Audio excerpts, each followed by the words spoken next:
15 ans après le succès de Bienvenue chez les Ch'tis et presque 10 ans après le très bon Superchondriac, Cadmerade et Danny Boone sont de nouveau réunis sur grand écran pour son tout nouveau film La vie pour de vrai. Alors, véritable retrouvaille couronnée de succès pour l'un des comédiens les plus appréciés des Français, et bien ça, c'est ce que je vous propose de découvrir aujourd'hui dans cette critique.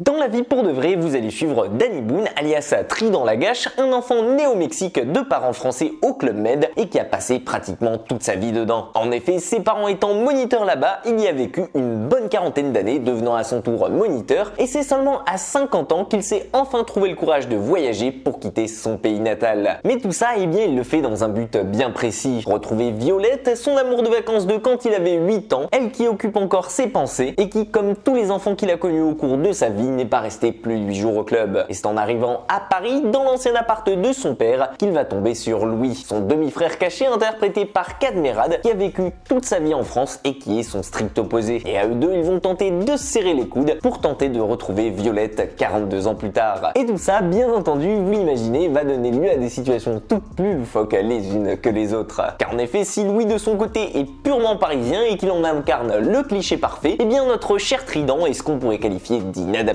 En effet, c'est une personne qui n'a jamais voyagé de sa vie, ni même connu le réel monde extérieur en dehors du Club Med. Et on peut dire qu'avoir été enfermé pendant plus de 40 ans dedans, dans ce monde idyllique des vacances, eh bien c'est pas vraiment ce qu'il y avait de mieux pour lui. Naïf, crédule et joie de vivre sont donc à peu près les adjectifs qui pourraient au mieux le qualifier, et qui, vous le verrez, forment un assez gros contraste avec la vie sur Paris et avec son demi-frère. Et plus justement sa quête pour retrouver son amour d'enfance va avancer et se préciser, et plus vous vous en rendrez compte rapidement, car que ce soit les Parisiens, les faux taxis ou encore son demi-frère, vous le verrez, tout le monde essaiera de le rouler et de profiter de lui. Alors bien évidemment, si vous êtes un fan de Danny Boone, eh bien je peux vous assurer dès maintenant que vous n'allez pas être perdu ici, parce que c'est typiquement le genre de film qu'on s'attendait à voir de sa part. Soyez donc rassurés de ce côté-là, si vous aviez aimé ses précédents films et que vous êtes un fan de son humour décalé, eh bien vous allez adorer les situations toujours plus extravagantes les unes que les autres et qui vont s'enchaîner dans La vie pour de vrai. Et on peut se le dire dès maintenant, Danny Boone est tout simplement parfait pour ce genre de rôle. Incarner un personnage socialement inadapté, un peu à l'ouest et totalement crédule dans un monde bien trop sérieux et entouré de gens qui ne le comprennent pas, c'est un peu le credo de tous les personnages auxquels il a donné vie par le passé. Alors forcément, il excelle en la matière. Alors bien évidemment, quelques rabat-joie diront ici qu'il ne se renouvelle pas vraiment à jouer toujours le même genre de personnage et à créer le même style de comédie, mais pour ma part, je vais pas cracher dessus, surtout quand je me suis marré du début à la fin devant. Alors peut-être que je suis pas le meilleur exemple vu que j'ai un humour assez facile et que jusqu'à aujourd'hui Danny Boone a toujours fait mouche sur moi, mais ce que je peux vous en dire, c'est que si vous êtes à la recherche d'une bonne comédie française avec de très bons acteurs, un scénario original et complètement barré, eh bien vous êtes au bon endroit ici. Et personnellement, le voir de nouveau donner la réplique à Cadmerade, ça fait chaud au cœur et ça fait toujours quelque chose à voir. Et d'ailleurs, j'imagine que vous vous en doutiez un peu ici, mais Cad est lui aussi parfait pour le rôle qu'il incarne, à savoir celui du cliché parisien, jamais souriant, toujours pressé, mal dans sa peau, en plein divorce, et qui est surtout le strict opposé de ce qu'incarne Danny Boone. Et c'est d'ailleurs pour ça que les deux personnages se complètent parfaitement dans cette histoire. J'ai pas trop envie de vous en dire plus sur le personnage interprété par Charlotte Gainsbourg, elle qui complète le trio, de peur de vous en spoiler la surprise et surtout la partie la plus intéressante du film, mais sachez en tout cas qu'elle apporte elle aussi beaucoup d'énergie, avec son côté solaire et un peu perché qui caractérise son personnage, et c'est en grande partie grâce à elle que la comédie réussit à se renouveler en mettant en scène un triangle amoureux que je vous laisserai découvrir. En bref, je pense que vous l'aurez assez vite compris dans cette critique. Pour moi, La vie pour de vrai, c'est un grand oui. C'est une comédie sans tabou, portée par trois grands comédiens, superbement écrite et au cours de laquelle on se marre du début à la fin. Un film qui saura sans aucun doute faire plaisir, je pense, autant à la famille qu'aux fans inconditionnels de Danny Boone ou même encore à ceux qui ont adoré le film Il était une fois de Disney. Vous comprendrez pourquoi je dis ça en le regardant. Et vous d'ailleurs, qu'est-ce que vous avez pensé de cette nouvelle comédie de Danny Boone? Est-ce que vous avez déjà eu l'occasion de le voir? Et si oui, est-ce que c'est un nouveau triomphe pour le comédien d'après vous? Ou bien au contraire, une comédie pathétique? N'hésitez pas à me donner votre avis dessus dans les commentaires, je les attends avec impatience. En tout cas, si la vidéo, elle, vous a plu, pensez à la liker, à vous abonner à la chaîne si ce n'est pas déjà fait. Et quant à nous, on se dit à très vite